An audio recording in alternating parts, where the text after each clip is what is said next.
By late autumn 1942, the war on the Eastern Front had entered a phase in which both sides treated rail nodes and river crossings as operational levers. Velikiye Luki sat astride the Lovat River and a rail network linking northwestern Russia, with the main north-south railway running west of the city at Novosokolniki and branch connections toward Vitebsk. For German Army Group Center, holding this sector helped preserve lateral communications between army groups and protected the northern edge of the Rzhev salient. For the Soviet High Command, the same geography offered a way to disrupt German mobility and logistics without a breakthrough on the main Moscow axis. The Soviet Winter Campaign, that opened in November 1942, included multiple, partly overlapping operations. The encirclement at Stalingrad began on 19 November 1942, and fighting around the Rzhev salient intensified in the same period. In the north, the Kalinin front initiated the Velikiye Luki offensive as part of the wider pressure against German Army Group Center and the 3rd Panzer Army Sector. On 19 November, Soviet strength figures for the area included the 3rd Shock Army at 95,608 men, while the German LIX Corps sector is commonly summarized at about 50,000 in the same initial snapshot, reflecting a front held by dispersed strongpoints rather than a continuous trench line. German preparations in 1942 had turned Velikiye Luki into a fortified position anchored on urban strongpoints and fieldworks. The garrison itself was largely drawn from the 83rd Infantry Division, with about a regiment-level force in the city, commonly given as roughly 7,000 men, under orders to hold while relief forces assembled outside the encirclement. In command terms, this was not a standalone siege. The local defence was tied to the responsibilities of Group von der Chevalerie, LIX Corps, and to a broader German assumption that a limited pocket could be sustained long enough for a counterattack to reopen the corridor. That assumption had a recent institutional history. In early 1942, Luftwaffe I had supplied and evacuated forces in the Demyansk and Kolm pockets through a large transport effort. 14,455 sorties are cited, with 24,303 tons delivered, over 22,000 wounded evacuated, and replacement personnel flown in. The cost was substantial, even in that successful model, including 265 aircraft lost, among them 106 Ju-52 transports, and additional He-111 and Ju-86 losses. Those results mattered because they shaped expectations. If air transport had kept isolated troops in the line before, it could appear to be a repeatable operational tool rather than an exceptional time-limited improvisation. In the winter of 1942 to 1943, however, the conditions surrounding Velikiye Luki differed in ways that were easy to underestimate on paper. The Luftwaffe transport fleet was already being pulled in multiple directions, while winter weather shortened usable flying windows and increased navigation and landing risks on improvised airfields. At the same time, the Soviet side brought a maturing air component to the Kalinin front sector, including fighter coverage intended to contest the approaches to the pocket rather than only defend ground troops at the front line. The air battle that developed over the supply routes was therefore not simply a contest of tonnage delivered, but a contest over whether transport aircraft could cross predictable corridors often enough, with enough escort and acceptable losses, to keep a fortified city garrison combat capable until relief arrived. On the 24th of November 1942, the Kalinin front opened its Velikiye Luki offensive with a method chosen to create an encirclement rather than an immediate street fight. Instead of driving straight into the city, Soviet formations pushed through the forests and marshy approaches north and south, using the gaps and thin outposts that characterized this sector of Army Group Center. The thrust south of the city was spearheaded by guards and rifle divisions of the 5th Guards Rifle Corps, while a rifle division advanced from the north. The aim was to sever the road and rail connections that made Velikiye Luki a functioning garrison. By 27th November, Soviet forces had cut the land links, trapping the defenders inside the city perimeter. The German command had a short window in which a withdrawal could still be organized as a controlled movement rather than a relief battle. Army Group Center requested permission to pull back and break contact while the situation remained fluid. That request was rejected at the top. Hitler pointed to earlier precedents where surrounded forces had held long enough for relief, and he ordered the encircled formations to remain in place while local groupings counterattacked to reopen the corridor. The decision turned Velikiye Luki from a threatened position into a siege problem, with time now measured in supplies, ammunition, and air sorties rather than kilometers gained. Inside the city, the defense was organized around a prepared fortress system built since 1941. The immediate garrison was roughly a regiment-sized force from the 83rd Infantry Division, about 7,000 troops with strongpoints tied to the rail facilities and river crossings. Outside the pocket, German forces were reorganized into ad hoc groupings to attempt relief. Elements under Group Chevalerie and other formations assembled under severe constraints, because Army Group Center was simultaneously committed to major fighting elsewhere on the front. Soviet command, for its part, combined ground maneuver with air support from the 3rd Air Army to complicate German movements and reinforce the encirclement concept. The opening week also set the conditions for an air battle that would intensify as the siege deepened.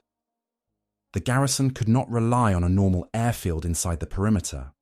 Resupply therefore began as a mix of parachute drops and specialist deliveries, including attempts to bring in weapons, ammunition, and repair personnel.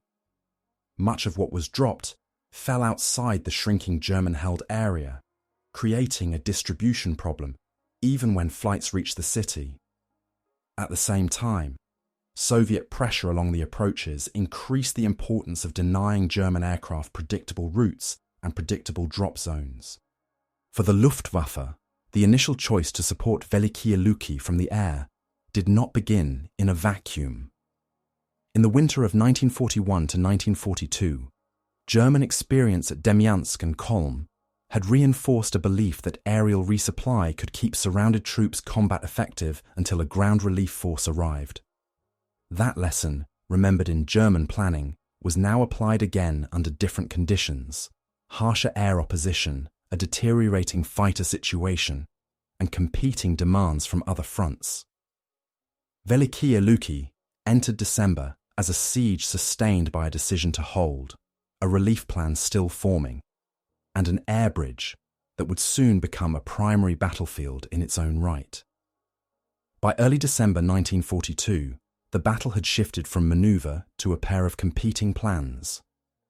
The Red Army aimed to turn the encirclement into a systematic reduction of the city, while the German command treated the garrison as a fixed point to be sustained by air and recovered by a relief operation launched from the west. On the Soviet side, the operational logic was tied to rail control. Capturing Velikiye Luki would remove a German fortified node on the Lovat, weaken German lateral communications between Army Group Center and North, and improve Soviet ability to supply and shift forces along the northern face of the Rzhev salient.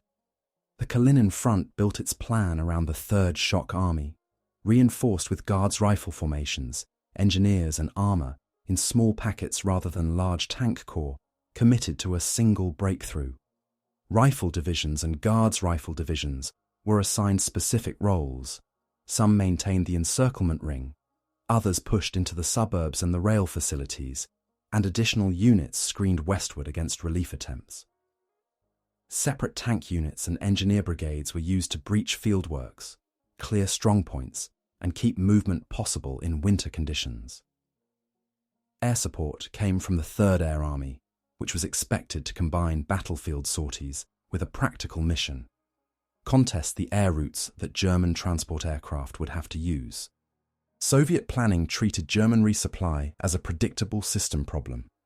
A surrounded garrison needed food, ammunition, medical stores, batteries, winter clothing, and replacement radio parts every day, and it needed them delivered into a small defended area under fire. That requirement forced German aircraft to repeat similar approaches, at similar altitudes, at similar times, and often toward the same drop zones or landing strips. Soviet doctrine did not require stopping every flight. It required making the routes expensive enough in aircraft losses, damaged machines, and disrupted schedules that the Garrison could not maintain combat power while Soviet troops tightened the ring. In practice, this meant fighter patrol lines positioned between German forward airfields and the city, ground-based air defense around the encirclement, and attacks on nearby airfields and staging points when opportunities appeared.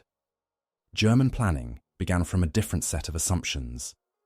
Velikiye Luki had been strengthened through 1942 as a prepared strongpoint, and German command culture in late 1942 increasingly emphasized holding fortress positions to deny the Red Army rail nodes and road junctions, even when the front line elsewhere was thin. The Garrison commander, Lieutenant General Theodor Scherer of the 83rd Infantry Division, retained radio contact with outside headquarters, which made the defense appear manageable as long as supplies could be delivered and as long as a relief force could reach the city within a finite time window. The relief concept relied on assembling an improvised striking force in the forests and villages west of the pocket. Units available or redirected for this purpose included elements of 8th Panzer Division, 20th Motorized Infantry Division, 6th Luftwaffe Field Division, and other infantry and security divisions rushed into the sector as the siege continued. The armour component was limited by availability and attrition, and its planning problem was not only breaking through Soviet blocking positions, but also protecting flanks from counterattacks in narrow, snowbound corridors. Relief planning therefore assumed that the Garrison had to hold long enough to synchronize with an external attack, not merely survive day to day.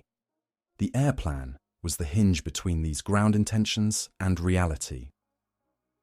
Luftwaffe transport capacity in winter 1942 was already under strain from simultaneous demands elsewhere, and transport formations on the Eastern Front relied heavily on Ju-52/3M aircraft, with He-111 bombers also employed for supply drops, and, when conditions allowed, for landing deliveries. From a planning perspective, Ju-52s offered predictable cargo loads and rough field capability, but they were slow and vulnerable. He-111s were faster, but carried smaller loads in transport configuration and also represented a bomber force being diverted from other missions. Escort planning depended on single-engine fighters, typically Bf-10-9s, and in the north, units flying FW-19s0S, but fighter fuel, serviceability, and daylight hours constrained how long escorts could remain with the transports. A second technical problem shaped outcomes before the first transport departed: delivery accuracy. Parachute drops reduced the need for a secure runway, but wind drift and visibility could place bundles outside the defended perimeter, turning successful flights into unusable tonnage. Landings increased accuracy, yet required an airstrip usable in winter, approach paths protected from ground fire, and enough time on the ground to unload without being caught by artillery or fighters. German planners tried to balance these methods, using airdrops for routine sustainment while attempting landings for critical items such as ammunition, radio equipment, medical supplies, and specialist personnel. These plans explain why a smaller siege could still generate an air battle with disproportionate aircraft losses. The German approach treated air supply as the enabling condition for holding the city until relief succeeded. The Soviet approach treated the same air routes as a target system. If transport aircraft could be intercepted repeatedly, the Garrison's timeline would collapse regardless of tactical success at individual strong points. The encirclement did not immediately translate into a rapid capture of the city.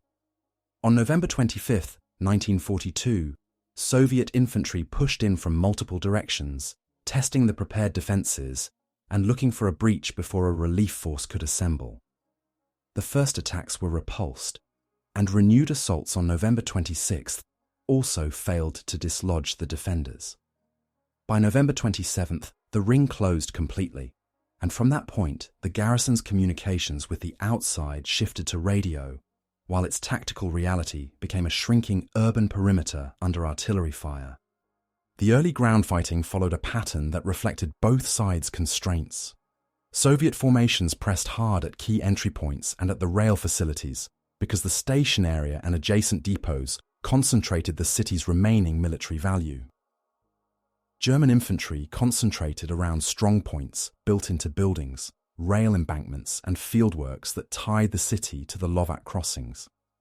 This produced short, repeated engagements measured in blocks and streets rather than sweeping advances.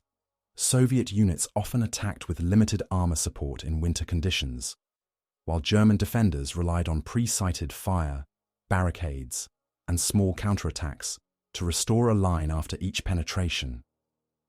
By 30 November, the intensity of the first week had already forced Soviet commanders to rotate formations.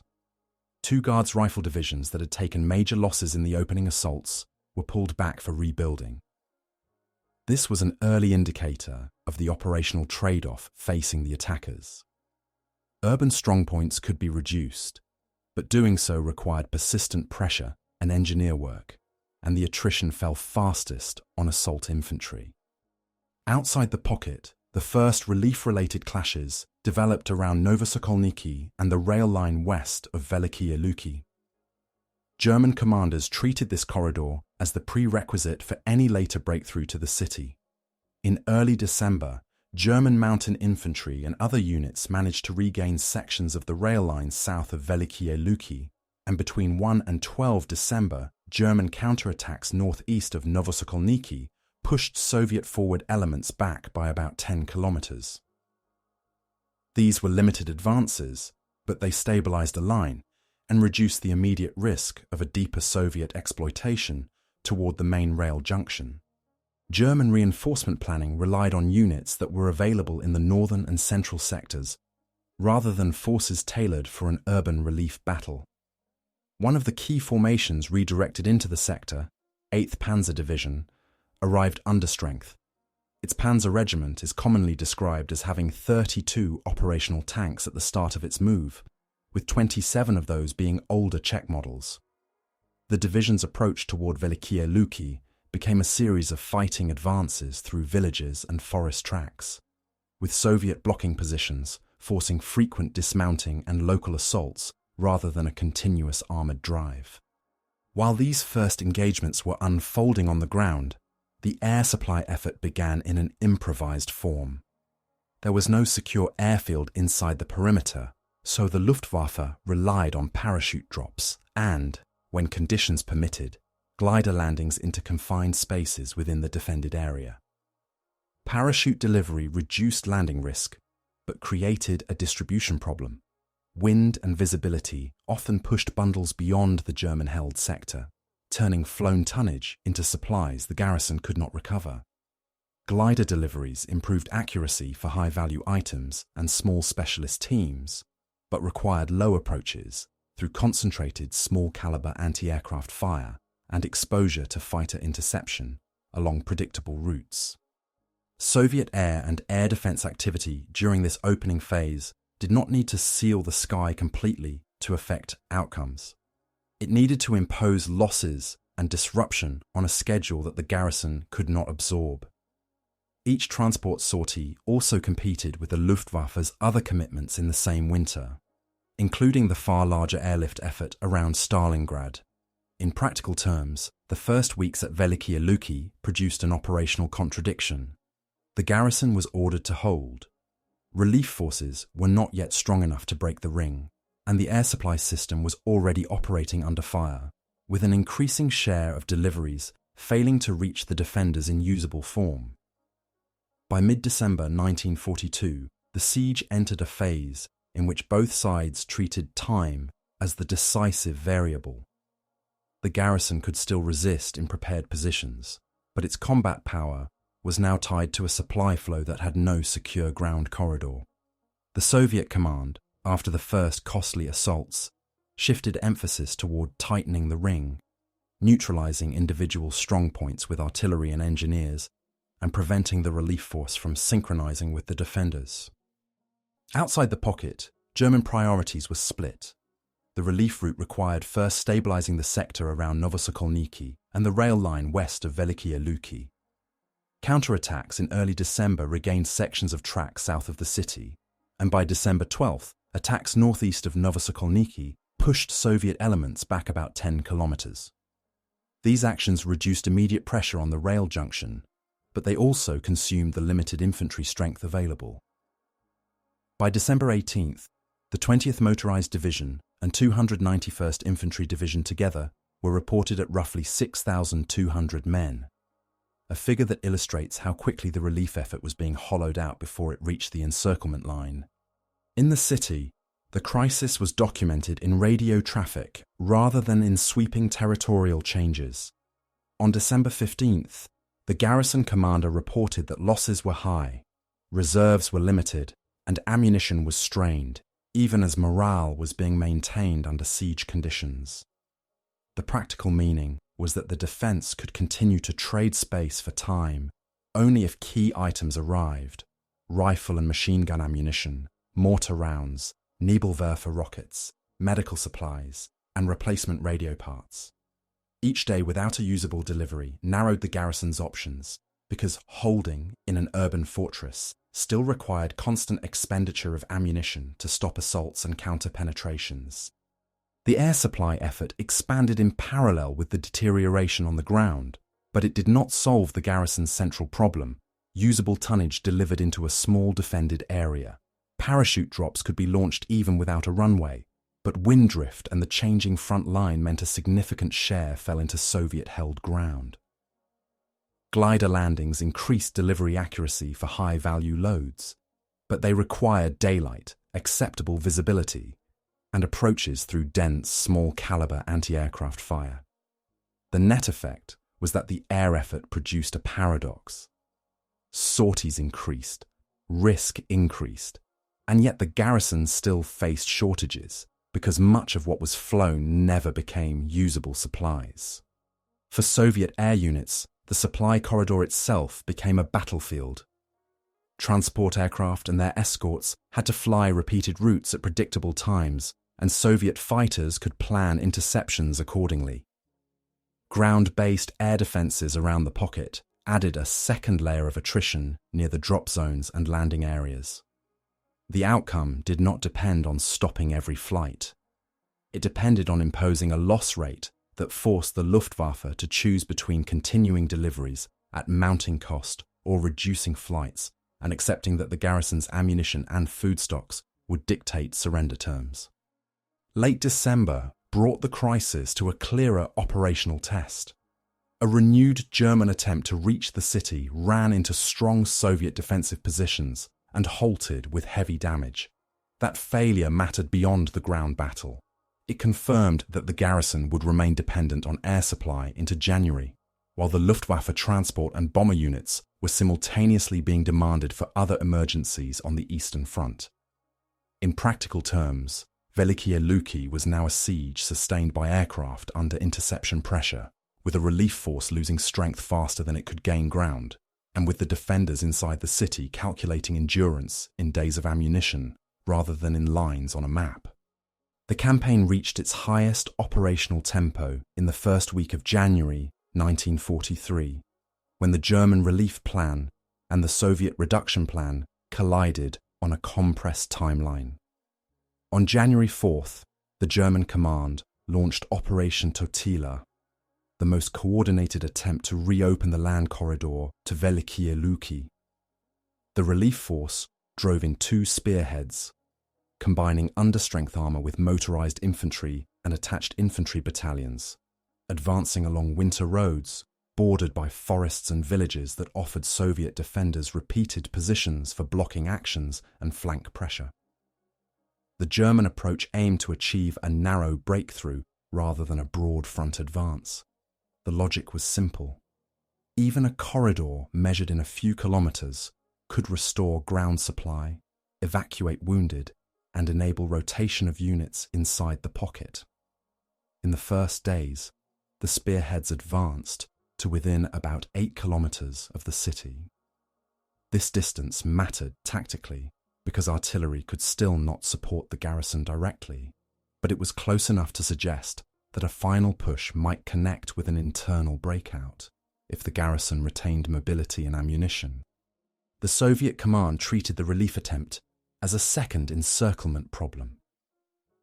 Units holding the ring around the city were reinforced to maintain pressure inward, while separate formations were used to strike the relief columns from the sides, forcing them to deploy for defense and slowing the advance. In practice, this meant that every kilometer gained by the relief force increased its exposure to counterattacks against its flanks and rear, especially where the road network narrowed movement into predictable axes. The effect was cumulative. The closer the German spearheads came to the city, the more Soviet pressure concentrated on the shoulders of the advance, reducing the ability to mass for the final penetration. Inside Velikiye Luki, the peak-week combined relief expectations with an accelerating ground crisis. Soviet artillery and assault groups focused on splitting the German-held area into isolated sectors that could be reduced sequentially. On January 5th, a Soviet attack from the north achieved this operational aim, cutting the city into two. A smaller German force became confined to a fortified western strongpoint, commonly described as the Citadel, while the larger portion of the garrison retained a sector centered on the rail station area in the south. From this point, the siege was no longer one continuous defense line. It was two separate fights, each with distinct supply needs and distinct endurance limits. The air dimension also intensified during this same interval, because both sides understood what was at stake. For the Luftwaffe, the relief attempt did not replace the air bridge, it increased its urgency. Transport aircraft and adapted bombers were tasked with bringing in ammunition, medical stores, radio components, and engineer material needed to hold urban strongpoints, while also attempting to deliver items that could support an internal breakout if a corridor opened. Glider missions were used for high-value loads that needed to arrive in a concentrated drop, but gliders required low, predictable approaches and were vulnerable to anti-aircraft fire and fighter interception. For Soviet aviation and air defenses, January provided clearer targeting opportunities than December. The transport routes and forward airfields used to sustain the pocket were now heavily utilized and therefore easier to locate and disrupt. Soviet fighters concentrated patrols on the likely approach corridors, while ground-based anti-aircraft weapons around the pocket added attrition near the drop and landing zones. Soviet aircraft also attacked forward Luftwaffe airfields during January 4th to 7th while transports were operating, seeking to destroy aircraft on the ground and disrupt sortie generation at the source. These parallel peaks created a measurable outcome even before the garrison's final collapse. German transport losses mounted to a scale that later summaries describe as roughly 100 transport and bomber aircraft lost in the effort to sustain and recover the city, including about 7 dozen Ju-52s. The losses were not confined to the airspace over Velikiye Luki itself. They accumulated across the entire system. Aircraft intercepted en route, damaged by anti-aircraft fire near the perimeter, forced down by weather or navigation errors during short winter daylight, and destroyed when forward airfields came under attack. By the end of the first week of January, both sides had tested their central assumptions under maximum pressure. The German relief force had approached the city but had not opened the corridor and was increasingly constrained by flank attacks. The Soviet forces had split the urban defense into separate pockets while maintaining the encirclement line. The air bridge continued, but its delivered tonnage and aircraft availability were being reduced by combat and operational losses. At the same moment, the garrison's needs were rising fastest. After the first week of January, both sides shifted from set-piece plans to adaptations shaped by losses and diminishing margins. The German relief force could no longer rely on a single sustained thrust, because its approach corridors had become predictable and its flanks were being cut into by Soviet blocking groups. German commanders responded by narrowing objectives and fragmenting attacks into smaller, shorter pushes intended to gain specific villages, crossroads, or forest tracts that might serve as staging points for a final dash. This reduced exposure to large counterblows, but also reduced the ability to mass armour and artillery at one time and place, a trade-off that favoured the defenders. Inside Velikiye Luki, the garrison adapted by reorganising into smaller battle groups tied to strongpoints rather than a continuous line. Ammunition economy became a tactical requirement. Machine gun and mortar fire was concentrated on breach attempts and assault assemblies, while less critical sectors were held with minimal expenditure. Engineers were used to reinforce cellar positions, create internal barricades, and connect buildings through covered routes. Medical care shifted toward triage and stabilization under siege constraints, while rationing tightened as usable air-delivered supplies became irregular. Soviet ground forces adapted in a complementary way. After splitting the German-held area, they did not attempt repeated broad front assaults. They built storm groups combining assault infantry, sappers, light artillery, and direct-fire weapons, tasked to reduce one strongpoint at a time. Engineers became central. Mine clearance, demolition of barricades, and creation of lanes through rubble were treated as prerequisites rather than supporting tasks. Artillery fire was adjusted from area bombardment towards systematic neutralization of identified firing points, with short, intense concentrations timed to infantry movement. The encirclement ring was also reinforced westward to keep pressure on the relief force and deny it stable assembly areas close to the city. The air struggle drove another cycle of adaptation. Luftwaffe transport operations attempted to reduce predictability by varying routes, altitudes, and timing, including increased use of dusk and limited visibility windows when escorts could still operate, but Soviet interception was harder to coordinate. The Ju-52 fleet remained the workhorse, but the pressure on available transports increased reliance on other aircraft types for drops, including bombers configured to carry supply canisters. Escort tactics became more conservative. Fighters could not remain with slow transports for the entire mission profile without sacrificing fuel margins, so escorts were concentrated over the most dangerous segments near the pocket and over the forward airfields where transports were most vulnerable during takeoff and landing. Soviet aviation adapted by treating the air bridge as a repeatable target system rather than a series of isolated encounters. Fighters emphasized patrol patterns aligned with the likely approach corridors and timing windows, aiming to force transports to jettison loads early, scatter formations, or turn back damaged. Ground-based anti-aircraft defenses around the pocket remained a steady attrition factor near the delivery area, where transports had to slow, descend, and hold a predictable course. Soviet air units also targeted the supporting infrastructure, forward airfields and staging areas used for the shuttle, seeking to reduce sortie generation by damaging aircraft on the ground, disrupting maintenance cycles, and forcing dispersal. Civilian experience inside and around Velikiye Luki was shaped by winter combat conditions and shifting control of neighbourhoods. Those who remained in the city faced artillery fire, fires, and structural collapse, and severe limits on food and heating. Movement became dangerous as front lines shifted within streets and buildings. In areas under Soviet control, civilian administration focused on immediate security, shelter, and the clearing of routes for military movement. In areas still contested, civilians faced uncertainty over evacuation timing and access to basic supplies, with many relying on cellars and improvised shelters. Morale and endurance became measurable variables for both militaries. The garrison's cohesion increasingly depended on radio contact, the expectation of relief, and the ability to keep organized strongpoints supplied with ammunition.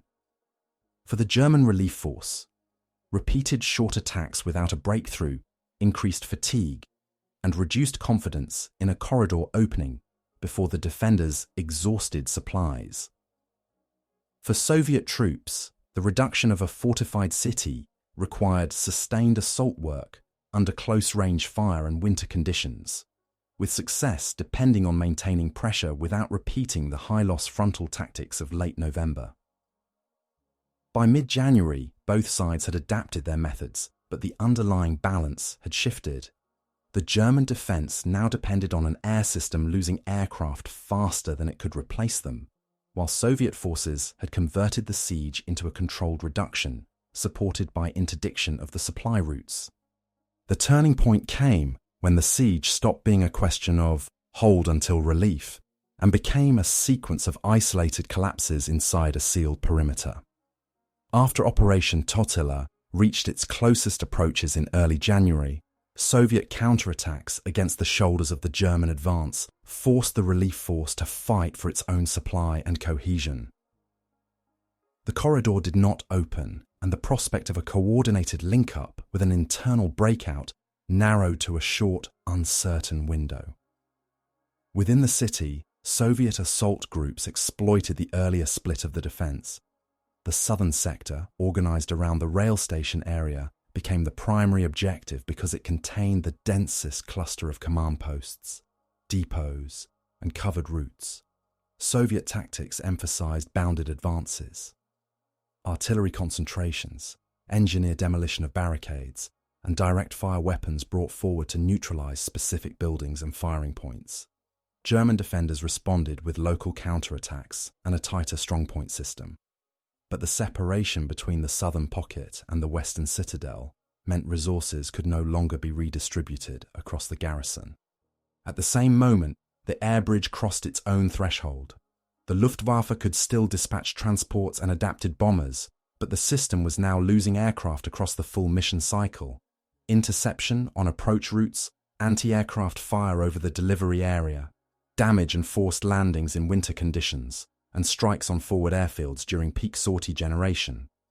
As losses accumulated into the range later summarized as about 72 Ju-52s and roughly 100 transport-type aircraft overall, maintaining a regular flow of ammunition and food into a shrinking defended area ceased to be a planning problem and became a question of aircraft availability and acceptable loss rates.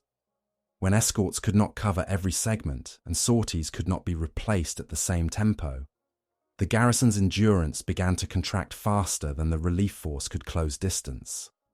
The German command faced a narrowing set of choices: continue attempting relief with depleted formations, attempt a breakout from a divided urban pocket without a corridor, or accept that the remaining combat power would be exhausted inside the city. The relief force, which included elements of 8th Panzer Division and 20th Motorized Division, among other units, could still conduct local attacks, but its ability to achieve a decisive penetration declined as Soviet defenses deepened and as Soviet units struck supply lines feeding the relief columns. The operational rhythm shifted from advance toward the city to avoid being cut off while maintaining pressure, which reduced the likelihood of a final synchronized push. For the Soviet command, the same period clarified the objective: prevent any junction and complete the reduction in a controlled sequence. Blocking positions were reinforced west of the city to deny renewed relief massing, while assault groups inside Velikiye Luki continued to compress the southern pocket and isolate remaining strong points. By mid-January, German-held territory in the southern sector had been reduced to disconnected nodes under close-range pressure, while the western citadel remained separated and increasingly dependent on irregular deliveries and diminishing ammunition stocks. Once the southern pocket reached a point where organized movement between positions became impractical, the initiative shifted decisively. The siege moved toward its terminal phase. The rail-centered defense lost its ability to function as a unified force, and the remaining German positions were left with only two options that did not require a reopened corridor: localized surrender, or continued resistance until ammunition and medical capacity were exhausted. By the second week of January 1943, the siege entered its terminal phase. The German relief force west of the city no longer had the strength to sustain a renewed breakthrough attempt, while also protecting its own flanks and supply routes. Attacks that had previously aimed to open a corridor shifted toward limited local objectives, and then toward disengagement as Soviet pressure expanded around the approaches to Velikiye Luki. The relief concept depended on a narrow window in which external forces could reach the perimeter and the defenders could still move and concentrate. That window closed as the city defense fragmented and ammunition shortages became decisive. Inside Velikiye Luki, Soviet assault groups continued reducing the separated German sectors in sequence. The southern pocket around the rail facilities was compressed into isolated strongpoints, with movement between positions increasingly limited to short-covered routes under fire. The defenders attempted localized counterattacks to reopen internal passages and recover supplies, but losses and exhaustion reduced the scale of these actions. The Western Citadel sector, already separated, became a final holding area rather than a platform for renewed coordination with the larger garrison. As the defended area contracted, deliveries by air became less usable even when flights reached the city, because drop zones and landing areas fell under direct fire or ended up outside the remaining perimeter. The airlift effort did not end because a formal decision declared it impossible. It ended because the system could no longer meet the garrison requirements at an acceptable cost. Transport aircraft availability declined as losses accumulated across the mission cycle, and the remaining aircraft were increasingly diverted to other urgent fronts and to the general task of sustaining German forces in winter operations. The result was a feedback loop. Fewer serviceable transports produced fewer deliveries. Fewer deliveries accelerated ammunition depletion, and ammunition depletion forced the defenders to abandon positions that further reduced the usable delivery area. In the final days, the garrison's options narrowed to two outcomes: hold fixed positions without enough ammunition to stop systematic assault, or surrender in groups as strongpoints were isolated. On the 16th of January 1943, the remaining organised defence in Velikiye Luki capitulated. The garrison commander, Lieutenant General Theodor Scherer, was taken prisoner along with surviving elements of the defenders. The Soviet capture of the city ended the siege and removed the fortified rail node that had anchored the German position in this sector since 1941. The immediate military aftermath extended beyond the city limits. German forces outside the pocket withdrew to more defensible lines west of Velikiye Luki, consolidating around rail junctions and winter road networks still essential for Army Group Center. Soviet forces secured the city and its approaches, reopened routes for supply and movement, and began restoring the rail function that had driven the operational importance of the objective. The battle's operational outcome was therefore not only territorial control of a ruined city, but a shift in local mobility. The ability to move men and material by rail and road in this sector increasingly favoured Soviet planning. For civilians, the end of combat did not bring an immediate restoration of normal life. The city had been fought over through winter conditions, with extensive destruction of housing, utilities, and storage facilities. Survivors faced shortages of heat, food, and medical care, alongside the hazards of unexploded ordnance and collapsed structures. Soviet authorities and military units prioritized security, clearance of routes, and emergency shelter, while German prisoners were moved to the rear as the front stabilized westward. In practical terms, the conclusion of the siege marked a transition from combat operations to the first stages of reconstruction and administration under wartime conditions. Velikiye Luki entered wartime history as a case study in how an air bridge can become a decisive battlefield even when the ground perimeter is measured in a single city. The immediate military result was clear. The German garrison was eliminated as an organized force when the city fell on January 16, 1943, and the Luftwaffe paid heavily in transport aircraft committed to sustaining a surrounded position that could not be reopened by ground relief. Post-war summaries commonly cite approximately 72 Ju-52 transport losses in the operation and roughly 100 transport-type aircraft lost overall when adapted bombers and other aircraft are included. The outcome linked a tactical siege to a strategic resource question. The transport fleet was not a local asset, but a theatre-wide instrument with limited replacement capacity. The battle also clarified the limits of precedent-driven decision-making. German confidence in air supply had been shaped by earlier pockets in the north, notably Demyansk and Kolm in early 1942, where air transport had delivered significant tonnage and helped maintain isolated forces until relief succeeded. Velikiye Luki reproduced the surface features of those experiences, but under different conditions. Stronger Soviet fighter coverage and air defense density over the delivery area, reduced German fighter availability for escort, winter flying constraints, and simultaneous competing demands on transport capacity during the Stalingrad crisis. In that context, an air bridge could exist operationally while still failing strategically, because flights completed did not equal usable supplies delivered, and because the loss rate could consume the air fleet faster than it could be replenished. In parallel, the Soviet side treated the air dimension as an integrated operational problem rather than a background contest. The siege showed how interdiction could be applied to a specific logistics system. Patrol patterns aimed at predictable corridors, anti-aircraft fire positioned to punish low, slow approaches, and attacks on forward airfields and staging infrastructure to reduce sortie generation. In Soviet reporting and later analysis, Velikiye Luki became one of several winter battles demonstrating that control of short-range airspace over a pocket could be decisive without total air superiority across the wider front. For the Luftwaffe, the implications extended beyond the loss ledger. Transport aircraft and crews were not easily replaced in 1942 to 1943, and every major airlift competed with the Luftwaffe's ability to supply frontline armies, evacuate wounded, and support other theatres.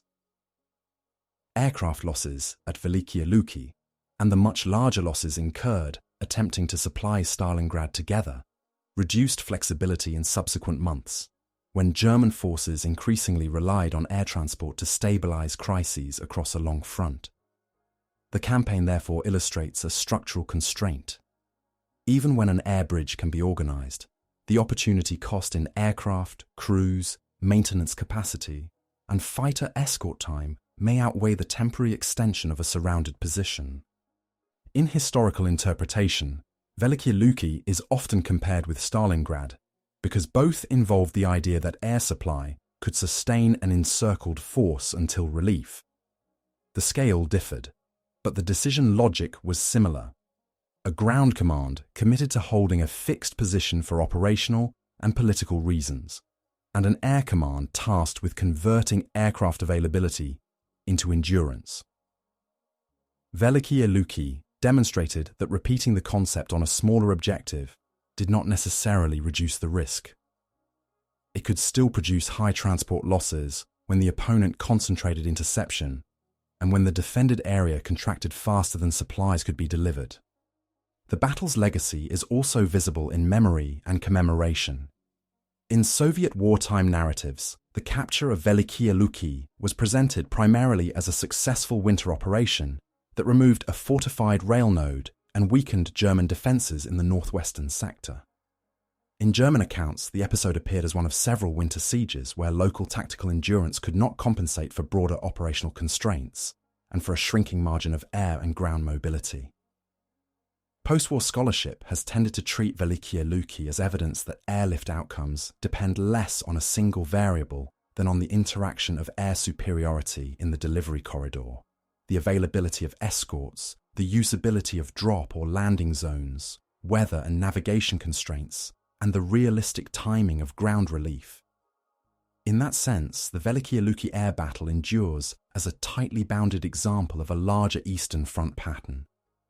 Logistics systems were contested directly, and when a pocket supply line became a predictable air route, the route itself could determine the fate of the garrison.